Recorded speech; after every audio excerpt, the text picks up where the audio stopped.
धडा 10वा उर्वरित भाग. 12 एप्रिल 1691 रोजी राजाराम महाराजांनी असेच एक 12 महालांच्या सरदेशमुखीचे वतन नागोजी माण्यास बहाल केलेले दिसते. सरदेशमुखीच्या संदेत राजाराम महाराज म्हणतात, तुम्ही पूर्वी ताम्राकडे होतेत. ऐसियासी स्वामींचे राज्य म्हणजे देवताभूमी. या राज्यास ताम्रांचा उपद्रव न व्हावा, मराठ धर्म राहावा, स्वामीच्या राज्याची अभिवृद्धी व्हावी या उद्देशे स्वामीच्या पायापाशी एकनिष्ठता धरून कर्नाटकात चंदीचे मुक्कामी स्वामीपाशी आले. ती येऊन विनंती केली की आपणास देशात सरदेशमुखीचे वतन करून दिले पाहिजे.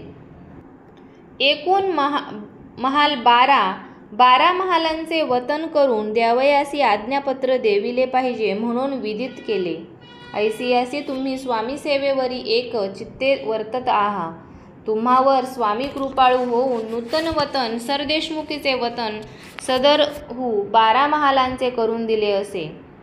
मोगलांची चाकरी सोडून स्वराज्यात आल्यावर नागोजीने राजाराम महाराजांकडून 12 महालांची ही सरदेशमुखी घेतली. यात काही वावगे केले असे नाही. त्या कालात सर्वच वतनदारांना पूर्वी शिवाजी महाराजांनी जप्त केलेली वतने परत करण्यात आली. एवढेच नव्हे तर त्यांच्यापैकी नागोजीसारखे जे पराक्रमी वतनदार होते त्यांना नूतन वतने बहाल केली. नागोजीची आणखी एक कामगिरी नमूद केली पाहिजे, ती म्हणजे मोगलांच्या चाकरीत गेलेल्या अनेक मराठा सरदारांना त्याने स्वराज्यात आणले. हनुमंतराव घोरपडे, वजार तमाप व कृष्णाजी घोरपडे हे मोगलांकडे होते. सन 1691 साली ते नागोजीच्या मध्यस्थीने राजाराम महाराजांकडे आले. 4 जून 1691 रोजी राजाराम महाराजांनी हनुमंतराव घोरपड्यास जी सनद दिली आहे त्यात म्हटले आहे, तुमचे वशई राजश्री नागोजी माने याने ही विनंती केली, तुमचा मुदा स्वामीच्या राज्यात यावयाचा आहे. स्वामीने त्या योग्य भाग्य दिदिलिया त्या प्रांती राजश्री रामचंद्र पंडित अमात्य याचकडे येतील म्हणून विदित केले. त्यावरून तुमचा मनोदय कलला की महाराष्ट्र धर्म पूर्ण रक्षावा. नागोजी माने म्हणजे काही सामान्य वतनदार नव्हता. तो फौजबंद पराक्रमी व कर्तबगार सेनानीही होता. जिंजीला वेढा घालून बसलेल्या मोगली लष्कराशी लढताना त्याने मोठी तलवार गाजवली.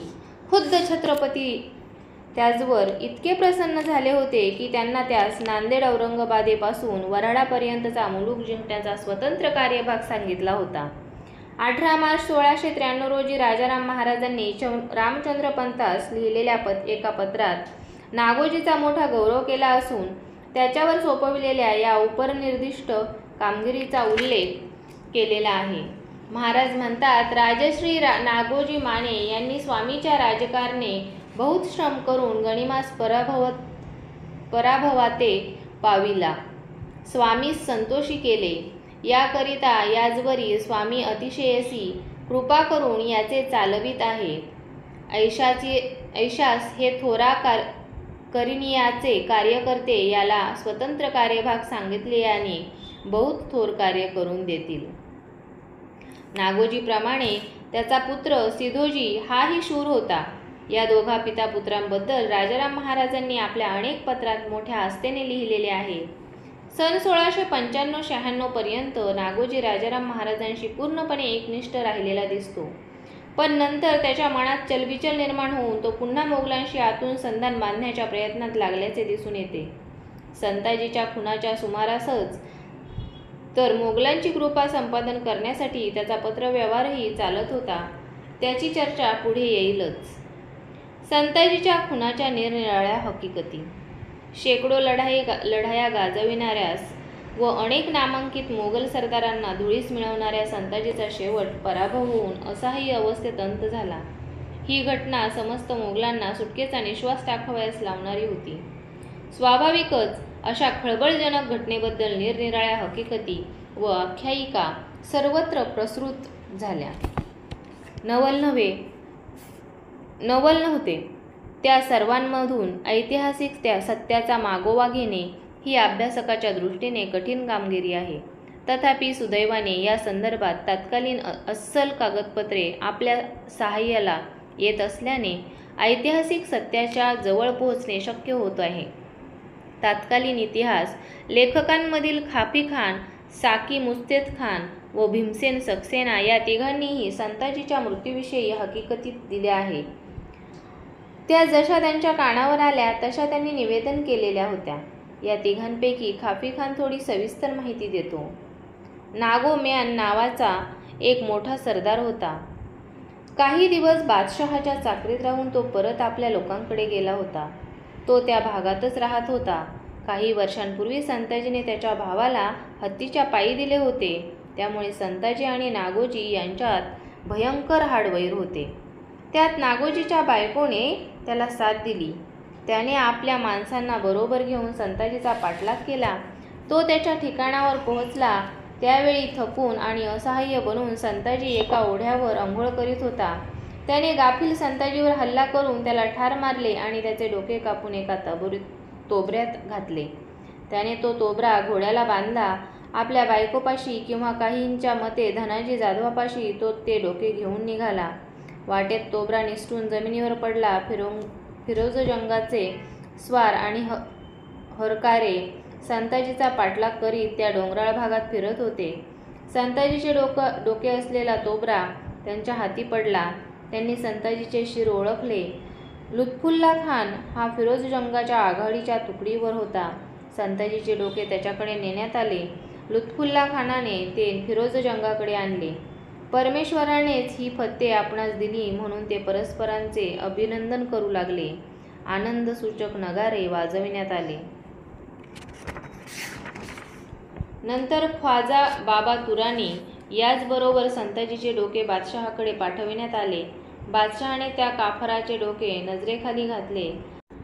परमेश्वराकडून ही देणगी मिळाल्याबद्दल बादशहाने त्याचे आभार मानले. नगारे नौबती वाजविण्याची त्याने आज्ञा केली.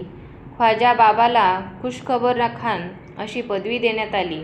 बादशहाने आज्ञा केली की संताजीचे डोके लष्करातून व दक्षिणेच्या काही शहरांतून मिरवावे.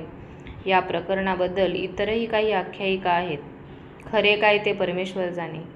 संताजीस मारल्यानंतर त्याचे डोके तोबऱ्यात घालून नागोजी निघाला, पण वाटेत तोबरा निसटून खाली पडला व संताजीचे डोके लुत्फुल्ला खानाच्या हाती पडले. ही खाफी खानाच्या कानावर आलेली एक आख्यायिका होती, पण त्यात फारसे तथ्य आहे असे नाही. याचे कारण नागोजीसारखा एक हुशार सेनानी एवढा गलथानपणा दाखवील असे वाटत नाही. तथापि खाफी खानाच्या वृत्तातून काही महत्त्वाच्या बाबी स्पष्ट होतात. नागोजीने हे कृत्य मेहुण्याच्या वधाच्या सुडाच्या भावनेने प्रेरित होऊन केले. या कामी त्याची बायको राधाबाई हिची त्याला साथ मिळाली. संताजी गाफील स्थितीत ओढ्यावर आंघोळ करीत असता नागोजीने त्याच्यावर हल्ला करून त्यास ठार केले. शंभू महादेवाच्या डोंगराच्या परिसरात यावेळी गजीउद्दीन खान फिरोजजंगाची माणसे संताजीच्या मागावर होती. फिरोजजंगाच्या लष्कराच्या आघाडीवर असलेल्या लुत्फुल्ला खान व या सरदाराच्या हाती संताजीचे डोके आले. त्याने ते फिरोजजंगाकडे व फिरोजजंगाने ते बादशहाकडे पाठविले. संताजीचे डोके पाहून बादशहास इतका आनंद झाला की त्याने परमेश्वराचे आभार मानून ही बातमी आणणाऱ्या ख्वाजा बाबास खुशखबर खान ही पदवी दिली. बादशाही आज्ञेने संताजीचे डोके बादशाही छावणीतून व दक्षिणेतील प्रमुख नगरांतून मिरवण्यात आले. आता औरंगजेबाचा दुसरा चित्रकार साकी मुस्तेद खान संताजीच्या मृत्यूबद्दल काय हकीकत सांगतो ते पाहू. संताजी नागोजी माने यांच्या गावी पोहोचला. नागोजीने त्याला आश्रय दिला, पण त्याने नागोजीच्या मेहुण्याचा वध केला होता. म्हणून नागोजीच्या बायकोने आणि तिच्या दुसऱ्या भावाने ठरविले की संताजीला जिवंत म्हणून सोडवायचे नाही. नागोजीने संताजीस उदार मनाने निरोप दिला, पण त्याची बायको व तिचा भाऊ हे त्याचा पाठलाग करून त्याचा निकाल लावण्याची संधी पाहत होते. पुढे काय घडले याबद्दल मतभेद आहेत. एक मत असेही आहे की तो खान फिरोजजंगाच्या हाती सापडला आणि त्याला ठार मारण्यात आले. दुसरे मत असे आहे की त्याच्या दावेदारांनी त्यास ठार मारले. संताजीचे डोके फिरोजजंगाच्या सैनिकांच्या हाती सापडले. ते बादशहाकडे पाठवण्यात आले. बादशहाने फिरोजजंगाची प्रशंसा करून त्याला बक्षीस दिले. संताजीसारखा स्वाभिमानी सेनापती आपल्याशी हाडवैर असणाऱ्या शत्रूच्या घरी आश्रयात जाईल हे संभवनीय वाटत नाही. नागोजी त्यास आश्रय देतो व नंतर सुखरूपपणे निरोप देतो. या साकी मुस्तेद खानाच्या कानावर पडलेल्या आख्यायिकेत काही तथ्य नाही, पण साकी मुस्तेदखानाच्या लिखाणातही काही विचारात घेण्यासारखे मुद्दे आहेत. खाफीखानाप्रमाणे साकी मुस्तेदखानही या प्रकरणात नागोजीच्या बायकोचे म्हणजे राधाबाईचे नाव घेतो. साकी मुस्तेदखान संताजीस नागोजीने मारले असे न म्हणता दावेदारांनी मारले असे एक मत देतो. त्याच्या लिखाणावरून हे दावेदार म्हणजे राधाबाई व तिचा भाऊ हनुमंतराव निंबाळकर असे ध्वनित होते. संताजीचे डोके फिरोजजंगाकडून बादशाही छावणीत पोहोचते झाल्याचा साकी मुस्तेदखानाचा वृत्तांत खाफीखानाच्या वृत्तापाशी जुळणारा आहे. औरंगजेबाच्या पदरी असणारा तिसरा मोगल इतिहासकार भीमसेन सक्सेना या घटनेबद्दल फारच त्रोटक माहिती देतो. यावेळी भीमसेन कर्नाटकात जुल्फिकार खानाच्या फौजेत होता. त्याच्या कानावर गेलेली हकीकत अशी: संताजीने आपल्या सहकाऱ्यांना आपापल्या घरी जाण्यासाठी निरोप दिला. त्याच्याबरोबर थोडी माणसे राहिली. त्यांना बरोबर घेऊन तो निघाला. जवळच अमृतराव निंबाळकर याचे गाव होते. अमृतराव हा संताजीच्या सैनिकांच्या हातून मारला गेला होता. नागोजी माने हा मोगलांचा 5,000 मनसबदार होता. अमृतराव निंबाळकराची बहीण नागोजीला दिली होती. अमृतराव निंबाळकर आणि नागोजी माने यांची माणसे एक झाली आणि त्यांनी संताजीवर तुटून पडून त्याचे डोके धडापासून वेगळे केले. संताजीचे डोके बादशहाकडे पाठवण्यात आले. भीमसेन सक्सेना म्हणतो की संताजी हा निंबाळकरांच्या गावाजवळ मारला गेला, पण संताजी म्हसवडजवळ महादेव डोंगरात मारला गेला. हे अनेक पुराव्यांवरून सिद्ध होते. भीमसेन म्हणतो त्याप्रमाणे दहिगावजवळ नागोजीच्या व अमृतरावाच्या माणसांची संताजीशी चकमक झाली असणे व त्यात तो पराभूत होऊन म्हसवडच्या उत्तरेस महादेव डोंगराकडे पळाला असणे संभवनीय वाटते. मोगलांप्रमाणे मराठ्यांच्या बाजूवर या कालात इतिहास लिहिले गेले नाहीत, पण नंतरच्या कालखंडात काही घराण्यांच्या हकीकती लिहिल्या गेल्या. अशीच एक निंबाळकर घराण्याची हकीकत इतिहास संग्रह मासिकात प्रसिद्ध झालेली आहे. ती अशी: 10-12 रावतांनिशी म्हसवडास आले. घोरपड्यांचे व अमृतराव निंबाळकरांचे वाकडे. अमृतरावाची बहीण राधाबाई म्हसवडकर, नागोजी मान्याची बायको. अमृतरावास संताजीने ठार मारले होते. भावाच्या मृत्यूचा सूड घेण्याच्या भावनेने तिने संताजी कारखाळ्याच्या रानात दबा ठेवून मारामार केली. त्यात घोरपडे मृत्यू पावले. भावाच्या वधाच्या सुडाने पेटलेल्या राधाबाईने दबा ठेवून मारामार केली आणि संताजीस ठार केले. हा या हकीकतीमधील मजकूर साकी मुस्तेदखानाच्या हकीकतीशी थोडा जुळणारा आहे. ही हकीकत संताजीस नागोजीने मारले असे म्हणत नाही, राधाबाईने त्यास ठार मारण्याची तजवीज केल्याचे म्हणते. मान्यवर इतिहासकारांची मतांतरे. मराठ्यांच्या इतिहासातील या दुर्दैवी घटनेबद्दल अनेक इतिहासकारांनी आपापली मते प्रतिपादन केलेली आहेत. त्यातील काही मान्यवर इतिहासकारांच्या मतांची येथे दखल घेणे संयुक्तिक ठरावे. रियासतकार गो. स. सरदेसाई यांनी या घटनेचा वृत्तांत देताना म्हटले आहे: संताजीचा पाठलाग चालला असता थकून गेल्यामुळे जवळ कोणी शत्रू नाही असे समजून तो एकटाच ओढ्यावर स्नान करू लागला.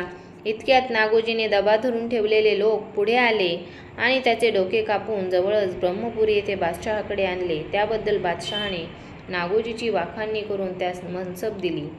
संताजी धनाजी दरम्यान वितुष्ट येण्यास बादशहा कारण नसला तरी संताजीचा खून बादशहाच्या कारवाईनेच नागोजी माने याने केला असे सांगून रियासतकार म्हणतात: नागोजी माने सन 1690ला बादशहास सोडून स्वराज्यात आला, परंतु त्याचे चित्त इकडे स्थिर झाले नाही. संताजी पळू लागल्यावर नागोजी लुत्फुल्ला खानास भेटला आणि त्याचे मार्फत पुन्हा बादशहाची कृपा संपादन करण्याकरिता त्याने संताजीचे शिर कापून ते बादशहास नजर केले. हे कृत्य केवळ त्याच्या बायकोच्या शिकवणीने केले असे म्हणवत नाही. मराठाशाहीपेक्षा बादशाहीची सेवा लोकांस जास्त फायदेशीर वाटत होती. रियासतकार सरदेसाई यांच्याप्रमाणे सेतू माधवराव पगडी, स. मा. गर्गे इत्यादी इतिहासकारांनी संताजीच्या खुनास नागोजीसच जबाबदार धरले आहे. तथापि औरंगजेबाचे आधुनिक काळातील सुप्रसिद्ध इतिहासकार सर जदुनाथ सरकार यांनी मात्र साकी मुस्तेदखानाची हकीकत ग्राह्य मानून आपल्या हिस्ट्री ऑफ औरंगजेब या ग्रंथात लिहिले आहे: सर्वांकडून नागवला गेलेला आणि आपल्या सैन्याकडूनच त्याजला गेलेला संताजी आपल्या मोजक्या सोबत्यांनिशी रणांगणावरून नागोजी मान्याच्या म्हसवडकडे पळाला. संताजीने त्याच्या बायकोच्या भावाला अमृतरावाला ठार केले होते आणि तोच संताजी आता मान्यांच्या आश्रयाला आला होता. तथापि मेहुण्याच्या हत्येचा सूड घेण्यापेक्षा आश्रयास आलेल्या संताजीचे आदरातिथ्य करणे हे आपले पवित्र कर्तव्य आहे असे जाणून नागोजीने त्याला काही काळ अन्न आणि आश्रय दिला. त्यानंतर त्याने आपल्या मुलखातून सुखरूपपणे जाण्यास निरोपही दिला. यावेळी स्त्रीसुलभ सूडभावनेने पेटलेल्या राधाबाईने आपल्या नवऱ्यापाशी संताजीचा काटा काढण्याचा आग्रह धरला, पण नागोजी बदला नाही आणि जेव्हा संताजी सुखरूपपणे निसटून जातो आहे हे तिने पाहिले, तेव्हा तिने आपला दुसरा भाऊ त्याच्या पाठलागावर धाडला.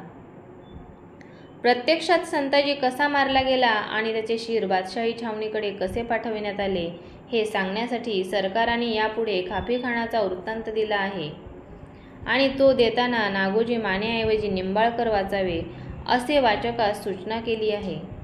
विशेष म्हणजे या संदर्भातील जेधे शकावलीमध्ये नोंदही त्यांनी अग्राह्य ठरवली आहे. सरकारांसारख्या नामवंत इतिहासकाराने संताजीसारखा स्वाभिमानी व करारी सेनापती असहाय्य होऊन नागोजीच्या घरी आश्रयास गेल्याची साकी मुस्लिम खानाची हकीकत ग्राह्य मानावी हे मोठे आश्चर्य आहे. साकी मुस्तेद खानाच्या कथेवर भाष्य करताना स.मा. गर्गे यांनी म्हटले आहे, ऐवारकुटीच्या लढाईत खुद्द नागोजीचा मेहुणा संताजीकडून मारला गेला. अशा स्थितीत संताजी नागोजीच्या आश्रयात जातो आणि नागोजी त्यास उदार मनाने निरोप देतो असे समजणे म्हणजे मानवी स्वभावाविषयी अज्ञान व्यक्त करण्यासारखे आहे. गर्गे यांचे मत योग्य आहे असे वाटते. आणखी एक इतिहासाचे संशोधक डॉक्टर वी. गो. खोब्रेकर, महाराष्ट्र सरकारच्या पुराभिलेख विभागाचे माजी संचालक यांच्या विधानाची येथे दखल घेणे आवश्यक आहे. महाराष्ट्र सरकारच्या वतीने शिवराज्याभिषेक त्रिशत सांवत्सरिक महोत्सवानिमित्त शिवकालीन कागदपत्रांचा रेकॉर्ड्स ऑफ शिवाजी पिरियड हा एक साधन ग्रंथ प्रकाशित केला आहे. या ग्रंथात शिवकालासंबंधी महत्त्वाची पत्रे प्रकाशित झालेली आहेत. विशेषतः त्यामधील म्हसवडकर माने व पाटणकर या दोन घराण्यांची कागदपत्रे मराठ्यांच्या इतिहासात मोलाची भर टाकणारी आहेत. म्हसवडकर मान्यांच्या कागदपत्रांवर टीका टिप्पणी करताना ग्रंथाच्या प्रस्तावनेत डॉक्टर खोब्रेकरांनी नागोजी माने याच्यावर आलेला संताजीच्या खुनाचा ठपका दूर करण्याचा प्रयत्न केला आहे. ते लिहितात, सन 1696 मध्ये नागोजीचे अन्य मराठा सरदारांबरोबर भांडण झाले होते म्हणून राजारामाची बाजू सोडून तो मोगलांना मिळाला होता. मोगलांची चाकरी करत असता सन 1697 सालच्या जून महिन्यात नागोजीने संताजी घोरपड्यास पळवून लावले आणि बादशहाच्या परवानगीने त्याने संताजीचे घोडे, उंट, बैल इत्यादी ताब्यात घेतले. या कागदपत्रांवरून हे स्पष्ट होते की नागोजीने संताजीस ठार केलेले नाही, त्याने संताजीस फक्त पळवून लावले.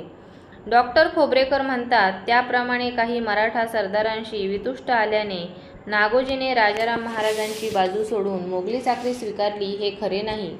मोगलांना मिळण्याचे हे कारण नव्हते याची चर्चा पुढे येईलच.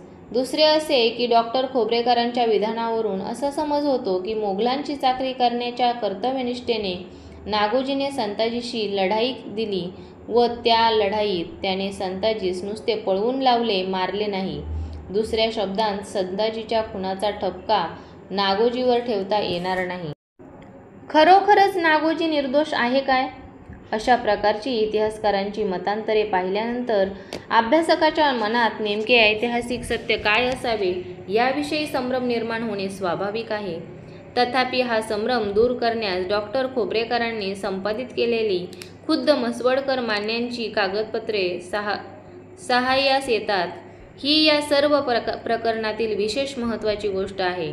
पहिले पत्र आहे बादशहाचा नागोजी माने याच्या नावाने दिलेला कौलनामा. कौलनामा म्हणजे अभयपत्र. ते असे, बादशहाच्या उजव्या हाताचा ठसा, त्याच्या उजव्या बाजूस सैफ खानाचा शिक्का. कौलनामा नागोजी माने. तुम्ही दरबाराची सेवा करण्यासाठी शत्रूकडून निघाला व संताजीच्या पळून जाण्याबाबत उत्कृष्ट कामगिरी केली. त्याबाबत तुमच्यासाठी फर्मान पाठवून व गुन्ह्याची शिक्षा क्षमा करून तुमच्या मागण्या हुजूर पाठविल्या. तेव्हा तुम्ही रणदुल्ला खानाच्या फौजेत जाऊन मिळावे व नंतर तुम्हाला तुमचे गुन्हे माफ केल्याचे फर्मान व मागण्या व इनाम वगैरे लिहिल्याप्रमाणे दिले जाईल. यातच तुमचे कल्याण उत्कर्ष आहे व त्याप्रमाणे तुम्ही वागावे. तुमच्या प्राणापलीकडील निष्ठेबद्दल योग्य ते चीज होईल. तारीख 29 जिल्हेज जुलूस 41. जेधे शकावलीप्रमाणे नागोजी माने याने संताजीस आषाढ मासी मारले अशी माहिती मिळते.